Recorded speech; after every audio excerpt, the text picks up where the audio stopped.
Leo, kamusta? Welcome back to Pinay Angel Tarot. This is your August kapalaran para sa mga Leo general love reading. Although baka may mensahe din sa career nyo. Tingnan natin ang energies connected sa love life mo. Tingnan natin itong person na iniisip ka nitong taong to. And gusto kong mag-greet sa inyo ng happy birthday mga Leo. It's Leo season right now. Kaya i-share nyo dito sa comments. Comment din dyan kung kailan ang birthday nyo.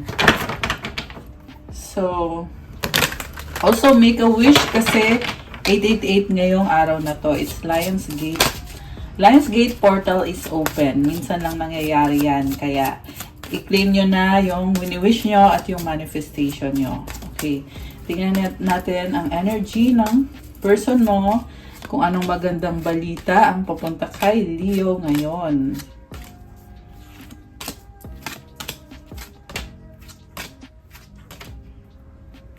Okay.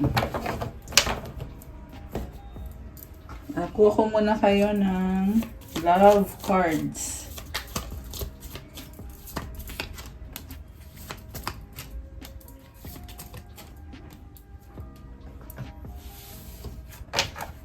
So, meron kang yin-yang, intense, challenges. Like the yin-yang symbol, twin flames contain an aspect of each other's character within themselves. Posibleng na-attract mo yung twin flame mo. Ibig sabihin dito nakikita nyo yung ugali ng isa't isa. I mean, nakikita mo sa kanya yung ugali mo at siya ganun din sa'yo. Balanse kayong dalawa and yung iba naman sa inyo nafe-feel nyo na strong ka ngayon, balanse yung yin and yang, masculine and feminine energy mo. Hindi perfect ang lahat. Merong intense na energy dito. The intensity of a true soul connection includes great highs and great lows. So may pagsubok sa inyong connection ng taong yan. Minsan ramdam mo na sobrang saya mo, tapos minsan naman sobrang down. Challenges, all true soul connections involve challenges that can be overcome together. Alam mo, kaya nyo yung malampasan. Ang ganda nga ng cards na to kasi na-attract mo yung twin flame mo or yung soulmate mo. Kasi hindi naman lahat ay merong twin flame ngayon. So, posible itong soulmate din. Yung mga challenges na yan, kaya nyo yung ayusin, babaguhin mo. Medyo intense, you need to step out of your comfort zone, pero meant to be na mangyari to sa'yo ngayon, Leo. Okay. Overall energy is 2 of Cups. May kasunduan naman na kayo may agreement kayo, mahal nyo isa't isa, tanggap nyo ang isa't isa, kahit mukhang magkaiba kayo ng ugali. So, ibig sabihin parang merong adjustment na kailangan mangyari dahil magkaiba kayo. Meron ako nakikitang nagsisimulang connection. Baka nagkabalikan kayo or ayun, meron lang inaayos para lumevel up itong connection nyo ngayon. 333 angel numbers on the clock. Wow, okay. So, ang cards na lumabas dito is 10 of Pentacles, the Universe, 4 of Pentacles, King of Pentacles, and the 2 of Pentacles. May kadil kang person na earth sign, someone na very practical, merong stability. So, either Capricorn, Taurus, Virgo, or anyone na very stable. May nagtapos at may pagbabago dito. Alam mo, may pinagsamahan na kayo, pero natapos yung isang connection. Pero merong isa dito na talagang nag-hold on pa rin. Ito yung person mo, nag-hold on pa rin siya. Ito yung energy niya ngayon King of Pentacles, sa nakita ko, very practical and successful. 2 of Pentacles. Yun nga lang, juggling siya, nagsasabay-sabay lahat ng responsibilidad. So, siguro yan din yung problema dito kasi hindi niya mabigay ng buo sa'yo yung atensyon na kailangan mo, yung panahon na deserve mo, Leo.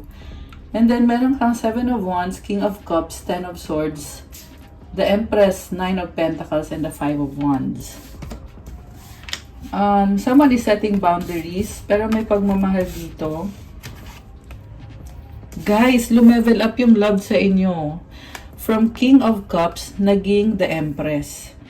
Alam mo, nakita ko dito, dati, kinokontra mo kasi naapakan yung pride mo. So, pinipili mong huwag sabihin yung mga pinaplano mo.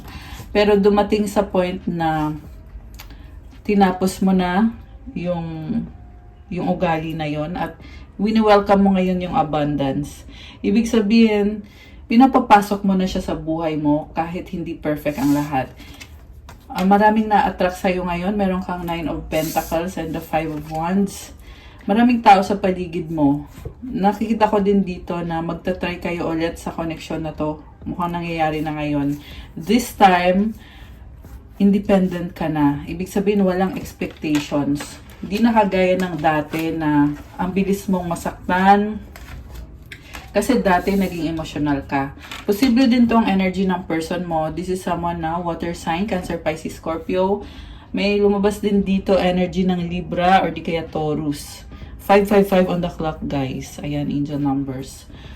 So, itong person na nagmamahal sa'yo, may mga bagay na hindi sinasabi sa'yo. Ikaw din naman, ganun ka din naman sa kanya. Kaya nagkaroon ng mga pagdududa. No? Nagkaroon ng mga trust issues, doubts. Pero, isang cycle yan na napakahaba at sa ngayon, nagtatapos na. Ito na, 10 of Swords. Meron na ulit mutual understanding. So, ayun, congrats Leo. This is a very good sign. Wini-welcome mo na yung abundance. Kita mo buntis si Empress. Ibig sabihin, kailangan alagaan tong connection na to. Maselan din kasi ang buntis. And you can create what you want sa relationship na to or sa connection na to. Okay, kasi you have the power para kontrolin kung ano ang pupuntahan ng connection nyo. 7 of Swords. May mga tinatago. May mga iniiwasan. Bakit ganon? Sino tong umiiwas? Clarify natin. Knight of Wands, the Lovers. Oh my gosh. So, tingnan natin kung lalabas ba ulit yan. The reason kung bakit umiiwas, kasi merong nagloko eh. May nagloko dito, guys. So, verify natin na sino tong umiiwas at bakit.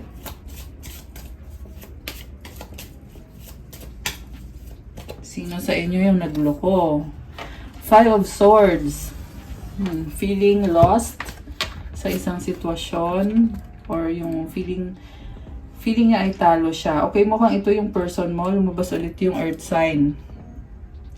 The reason kung bakit talo siya kasi mahalaga sa kanya yung finances niya. So, kaya umiiwas siya. Nagsiset ng boundaries. Gustong ipaglaban yung sarili niya. Gusto niya ma-achieve yung balance and harmony. So, ibig sabihin, financial yung challenge dito. Okay, meron bang other party? Tingnan muna natin to. Oh, meron nga. 3 of Wands. Ayan, kaya nagkaroon ng pagsiselos dito. Pero tingnan natin guys ha, ano bang nangyari dyan sa third party na yan? Kung meron nga bang intimate na connection or wala naman. 5 of Pentacles. Merong naiwan eh. Iniwanan. Posible ikaw yung iniwanan dahil sa third party. Pero guys, ito na oh. Tatanggalin na yung third party, the Tower. Queen of Wands. Wow. So, yung iba sa inyo, ikaw naman to, yung may third party. Pero, again, nakikita ko na tatanggalin ng person mo yung third party at magkakaroon ng bagong offer. Hindi ka niya ma-resist, Leo. May something sa'yo na gusto ng taong to. Oh, 3 of Swords. Temperance. 9 of Wands. So, ang haba ng kwento eh. Yung third party dito, meron tumalikod. Okay, tumalikod ka dahil nga dun sa natuklasan mo na may third party at hindi ka masaya. Binlock mo pa tong person mo. Ayan, andito yung 9 of Wands. So, ayan, unti-untiin natin kasi nare-reveal pa lang yung story. King of Wands. Oh my gosh. Ayan. So, may kalandian. May kalandian. Very, yung person na lumabas dito ay malandi. No. So, ano na ngayon ang susunod dyan sa third party situation na yan? The Sun. Okay. Alam nyo, kahit nangyari man yung third party na yan, kayo at kayo pa rin. Kasi lumabas dito, merong positivity, new beginning. Ang problema lang dito is nalilito ka. Posible dahil sa pagsiselos. Ayan, sa pagsiselos at sa options. Nakikita mo rin kasi na may iba pa namang pwedeng magmahal sa'yo or magkagusto sa'yo. Kaya hindi maalis sa isip mo na ano ba talaga ang magiging desisyon ko. Sa dulo guys, nakikita ko na pipiliin mo pa rin yung taong yan. Merong babalik. Ikaw to ikaw yung babalik kasi siya na yung the one para sa'yo. Kita mo, magkasama na silang dalawa. Merong dalawang hearts. Meron ding sun dito sa dulo. So, it's only a matter of making a decision, Leo. Nakapag-desisyon na ba? Ito, nagdadalawang isip pa. Okay. Anong magiging final decision ni Leo? Nagdadalawang isip ka pa Nasasaktan ka pa dun sa nangyaring panloloko. Decision mo is kakalmay mo yung sarili mo at you will do everything you can to be stronger and better para sa relasyon na yan or sa connection na yan.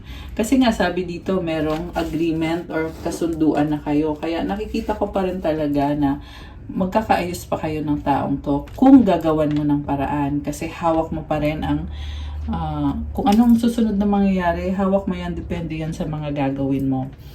Pinipili mo ngayong manahimik kasi nga may mga aayusin ka pa, hindi mo naman agad-agad yan makukuha ng ganun-ganun lang. Pero sa nakita ko, sobrang strong ka. Kaya i-claim mo na yan na napasayo na to. Hawak mo na. Hawak mo na ulit itong connection na to. And ang nakikita ko kasi guys is ayun, teka, kuha muna tayo ng card. Oh my gosh! The Lovers and the Knight of Wands. Eight of Pentacles. So, ito na yung decision, no? May pipiliin ka over another person. So, lumabas din dito na hindi pa rin maalis sa'yo na yung feeling na parang, oo, ibibigay mo sa kanya lahat, bibigay mo yung best mo sa kanya, hinihintay mo siya. At the same time, merong part of you na pinipili mong wag na lang sabihin kasi may mga reservations ka pa rin na in case hindi naman niya ibalik sa'yo kung ano yung binibigay mo sa kanya, kaya mo pang umatras. Pero malaking decision tong ginawa mo dito. And very pure. The Lovers, twin flame or soulmate connection. So, kaya mo siya minamanifest, kaya mo din na-attract at namamagnet mo siya. Napaka-strong mo dito, Nag-iisa tong bukod tangi na card nung nabunot ko siya. Ibig sabihin, you are in your power. Take this opportunity and this energy right now, Leo season, para ma-achieve mo yung goal mo dito sa love connection na to. Ngayon, gusto nating i-clarify. Burden ka, 10 of Wands. Ayan, 333 on the clock, angel numbers. 1333. Okay. Nabibigatan ka sa totoo lang. Pero, kaya mo na maikalma yung sarili mo. Strong ka, Leo. Sobrang strong mo. Okay. Gusto natin i-clarify ano bang masasabi ng person na to sa pagmamahal mo sa kanya. Kasi, tunay yung pagmamahal mo sa kanya. So, the world, natuto siya at nagbago na din siya. Iba na siya ngayon, hindi na siya kagaya ng dati. Siguro, inayos niya talaga yung sarili niya para may mukha siyang ipapakita sa'yo. Hangman, nire-review niya ngayon ano bang nangyari, ano bang ginawa ko, ano ngayon ang pwede kong gawin. Talagang nagkamali. May nakita din akong pagsisisi dito. At, ayan, kumbaga tinitingnan niya sa ibang angulo yung sitwasyon. Oh my gosh! Andito din yung The Lovers. Ikaw din yung pinili ng taong to. So again, The Lovers is about making a choice and purity. Ang tindi ng attraction nitong taong to sa'yo. Kita mo merong snake dyan. It symbolizes attachment, attraction. Kaya yan walang suot because there is purity sa mga iniisip ng taong to ngayon. Kaya siya nagbago. So, Three of Swords, ito yung naging problem. Nagkaroon ng third party, the death, tapos na. Tapos na itong third party situation na to. I-claim mo na to, Leo, kasi sa nakita ko dito, yung person mo, totally kini-cleanse niya yung sarili niya, tatanggalin niya yung third party na yon or natanggal na. Natanggal na. Ito lumabas eh. Three of Swords and the Death card, natanggal na niya. Okay. Take it how it resonates. Yung iba kasi, posibleng baliktad. Posibleng ikaw ito at ikaw yung nagtanggal. Pero for the purpose of this reading, ito yung energy ng person mo. Nagbago siya. Okay? Pinili ka niya, nagdesisyon siya. Ikaw, ganun din. Nagdesisyon ka rin na siya ang pipiliin mo. Alam mo the reason kung bakit ikaw yung pinili niya at babalik siya sa'yo. Kasi sa loob-loob niya, alam niya na ikaw yung pangarap niya, ikaw yung nagpapasaya sa kanya. Queen of Cups energy, this is someone na hawak niya yung cup niya, yan yung happiness niya, trophy niya. At laging masayahin tong taong to eh. Emotional din, malakas ang intuition. Kita mo may third eye siya nakabukas. So, alam niya kasi na sa future, balang araw, ikaw lang din talaga makakapagbigay ng happiness sa kanya. The Star. Ayun oh, future na yung iniisip niya eh. Mga pangarap niya to, manifestation, imagination, the Empress. Oh my gosh, guys. May nakita kong posibleng pregnancy. Baka gusto niya magka-baby kayo. Or, pregnancy, I mean, this is abundance, fertility. Kumbaga, wina-welcome niyo yung blessing na kung kayo na ba talaga ng taong to, aalagaan ka niya. King of Pentacles, Two of Wands. Sobra siyang nagkikare sa'yo, malaki ang pangarap niya sa'yo, gagawa niya ng paraan, lalo na yung sa finances niya. Mukhang nagsastruggle siya, kasi nasa point pa lang siya na mukhang naghahanap to ng trabaho, guys. Or, ayan, burden din siya, oh, Ten of Wands, Three of Cups. Baka breadwinner to. Pero ang nakita ko dito, naghahanap siya, kasi nabibigatan siya sa financial situation niya. And, merong mga tao sa paligid niya, kumokonek siya. Yung mga tao na makakatulong ng pang long term sa kanya. So, nakafocus sa sarili. Ayan, lumabas pa rin dito na hindi niya mabigay ng buo yung panahon niya sa'yo kasi may burden siya sa trabaho na medyo mahaba eh. Mahabang proseso, kailangan niyang tapusin. Pag natapos na niya, willing na tong magpakasal sa'yo or mag-settle down kasama ka. Alam mo, nagsasakripisyo tong taong to. Nagsasakripisyo. Ganun kanya kamahal. So, ano din siya eh, strong din siya in a way na kalmado yung isip niya, nagkakaroon siya ng clarity sa sitwasyon niyo ngayon. Alam niya na once naayos na niya to, magkakaroon na kayo ng chance and opportunity para mabuo yung family na gusto niyo. King of Cups, oh my gosh. Nagtitiis siya, sobra kang mahal nito. Nagmamahalan kayo, talagang nakakapit sa'yo, nag-hold on. Naghihintay din siya, alam mo nahihirapan siya. Kasi nga dahil dun sa finances. Pero, lagi siya nagsastruggle sa finances niya. Pero nagtitiis siya. Ginagawa niya yung best niya para laging magkaroon ng magandang daloy ng kaperahan. Mukhang nag-iipon din ng pera to, guys. Ano ang mga gustong sabihin ng person ni Leo? Alam mo, challenges lang yan, Leo. Challenges lang yan. You need to step out of your comfort zone para ma-resolve. Sabi nga dito, all true soul connections involve challenges that can be overcome together. Dapat magkasama kayo na i-overcome yung mga challenges. O dapat supportahan yung isa't isa. Medyo intense, oo. Pero as long as sinusuportahan niyo isa't isa, magiging mas maayos yung daloy ng energy, magiging mas masaya kayo, mas magaan, at maraming blessings, syempre. Okay, so mga gusto niya sabihin sa'yo, we are healing and learning with all of this. Oh my gosh, tagos na puso. Ang lalim. You hurt me. Okay, so ang sabi dito, ikaw yung nakasakit sa kanya. So yung iba sa inyo kasi, kayo yung nagkaroon ng third party at siya yung nasaktan. Oh my gosh, mahal ka niya. I love you. We have a deep level of connection. I appreciate you. Ayun naman pala, Leo. Oh. Na-appreciate ka niya. Siguro alagang-alaga mo tong taong to. Nakita ko nga sa'yo talagang pampered. Pampered yung person mo. I need more time. So, siguro hindi ka niya kinakausap. Kailangan pa niya ng time. Pero gusto niya, mahalin mo siya. Ayan. So, any more message para sa mga Leo? May mensahe pa ba si person ni Leo? Ito.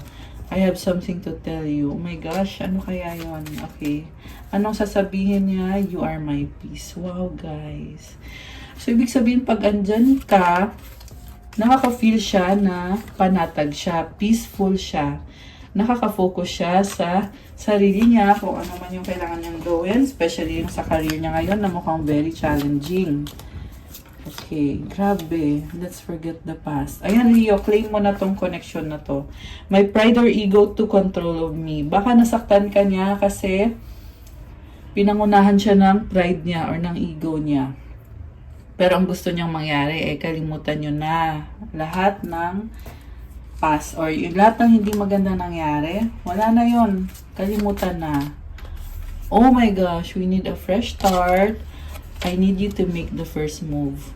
Itong taong to, hinihintay ka niya. Kailangan nyo ng fresh na start. Pasensya na may dumadaan na langaw. Okay, kailangan nyo ng fresh start, pero ang gusto nyo mangyari ikaw yung mag-first move sa kanya. So, depende na lang sa'yo yun. Kung kaya mo bang ibigay sa kanya yun. 'Di ba? You make me happy. Oh my gosh! Sweet naman. Alam mo, sobrang sweet yung person mo, Leo. Grabe. So, meron pa ba? Ay, tumalon, oh. Grabe. So, ang tumalon is dreaming of you. Pangarap ka. Please forgive me, sorry. Oh my gosh. Parang nagbibeg at humihingi talaga ng kapatawaran. Pinapangarap ka. 22. Oh my gosh. Make a wish. Make a wish, Leo. Ayan. Nakita ko angel numbers yun kasi bigla akong napatingin sa time. Okay, make a wish for the 22 numbers. Ito pa. Wow! Yes! A wish! Yes! Oh my gosh! Kinilig ako tuloy. Leo! Ito yung kasagutan sa wish mo. Kaya nagpakita yung angel number sa akin. Ayan. Mag-comment kayo, guys. Pag nagko-comment kayo, nakaka-connect yung mga gabay nyo dito sa readings na ginagawa ko. Okay? Isa pa, kailangan ko din yung mga comments nyo. Syempre, like. Lagi kayong mag-like. Subscribe and hit the notification bell. So, comment claim. Lagi nyong i-claim. Lahat ng mga wish granted, lahat ng blessings, lagi kayong mag-claim, Leo. Ayan. Oh my gosh! So, bottom of the deck is, mahal kita, I love you. Wow, guys. Grabe, Leo. Parang kinilabutan ako dun sa 22 na lumabas Anong advice sa mga Leo ngayon? Lalo na kasi birthday. Birthday na mga Leo. Mukhang sinasabi sa'yo, take it one step at a time, Leo. Slowly, but surely. Diba? Huwag magmadali. Yan ang sabi. Kasi may nakita ako ulit angel numbers 2, 3, 4, 5. Okay, ito na yung advices. Teka, may isa pang card na gustong lumabas. Sige, pagbigyan natin si Leo kasi Leo season ngayon, kaya happy birthday ulit sa inyo. So, ang advice is this pair. I need your divine intercession right now, O Great Spirit. Lift this darkness from my soul. Free me from this burden. Open me to your highest plan. May I be a peaceful vessel for your love. So, oo, mabigat ngayon, Leo, no? Pero ipagdasal mo daw na tanggalin ni God yung darkness na yan or yung bigat na yan at yung burden na yan at buksan ikaw. Kasi may plano si God para sa'yo. Yung plano na para sa ikakabuti mo at ikakabuti ng lahat. At magkakaroon ka din ng peaceful vessel para sa love ni God para sa'yo. Okay, ayan. And then, the key to prayer is to forget what I need, what I think I need. So, pag nagdadasal ka daw, wag mo daw ipilit kung ano sa tingin mo yung dapat mangyari or ano yung kailangan mo. Wag daw ganon. Dapat, isurrender mo kung ano yung mga biases or yung mga wants mo or needs mo. Kasi meron naman talagang ibibigay sa'yo na blessing. Lastly, I honor how I want to feel. So, siguro ngayon, napakalalim ng emotions mo, inaayos mo yan, at pinipili mong alagaan yung emotions na yon. So, maganda yan kasi self-care mo yan eh. Kailangan mong gawin yan, Leo. Ayan. Okay, guys. That's all for your August Kapalaran, mga Leo. Comment kung nagustuhan nyo ba yung reading or nag-resonate ba, kung 100%, 50%, kung 10% lang, okay lang, i-comment nyo na lang din. Like, subscribe, hit the notification bell. You can book a private reading.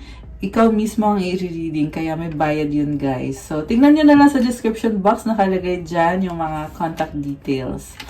Thank you, and I'll see you again soon, Leo. I love you guys. Have a good day. God bless you all, and stay safe. Love you guys. Bye! Happy birthday ulit!